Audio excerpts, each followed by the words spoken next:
السلام علیکم ورحمۃ اللہ وبرکاتہ۔ معزز سامعین کرام، ماہ ذی الحجہ کے جس طرح 10 دنوں کی فضیلت ہے، اسی طرح ان 10 دنوں کے اندر ایک کام نہ کرنے کا بہت زیادہ ثواب ہے۔ مجھے روشنی کی تلاش تھی میں بسم اللہ الرحمن الرحیم۔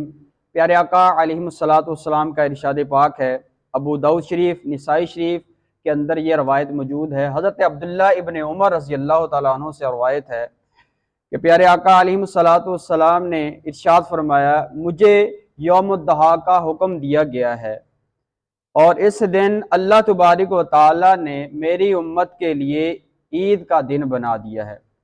ایک شخص حضور کی بارگاہ میں عرض کرتا ہے، یا رسول اللہ صلی اللہ علیہ وسلم، یہ ارشاد فرمائیے کہ میرے پاس ایک منیہا ہے، ایک بکری ہے، تو کیا میں اس کی قربانی کر دوں؟ اب منیہا جو ہے، اس کی تفصیل یہ ہے کہ جس طرح آپ کسی کو کوئی جانور دیتے ہیں، وہ اس کا دودھ استعمال کرتا ہے، فائدہ اٹھاتا ہے، لیکن مالک آپ ہی رہتے ہیں، اس کو منیہا کہتے ہیں، اس کی وہ دیکھ بھال کرتا ہے۔ تو اس شخص نے عرض کیا، یا رسول اللہ صلی اللہ علیہ وسلم، میرے پاس ایک منیہا ہے، میں اسی کی قربانی کر دوں؟ پیارے آقا علیہ السلام نے اس کو منع فرما دیا، ارشاد فرمایا، نہیں، اس کے علاوہ تو ایک کام کرے گا تو تمہارے لیے ایک قربانی جتنا ثواب ہے۔ وہ کام کیا کرنا ہے؟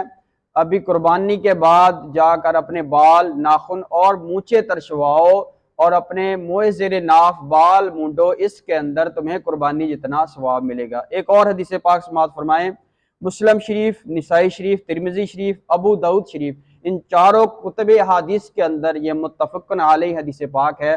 حضرت ام المؤمنین سیدنا ام سلمہ رضی اللہ تعالیٰ عنہ سے روایت ہے کہ پیارے آقا علیہ السلام نے ارشاد فرمایا کہ جس نے ذی الحجہ کا چاند دیکھ لیا اور اس کا قربانی کرنے کا ارادہ ہے، تو وہ اس وقت تک اپنے بال، ناخن اور مونچھیں نہ ترشوائے اور منہ زیر ناف بال نہ مونڈے جب تک کہ وہ اپنی قربانی نہ کر لے، اور اس کے اندر اس کو ایک قربانی جتنا ثواب ملتا ہے۔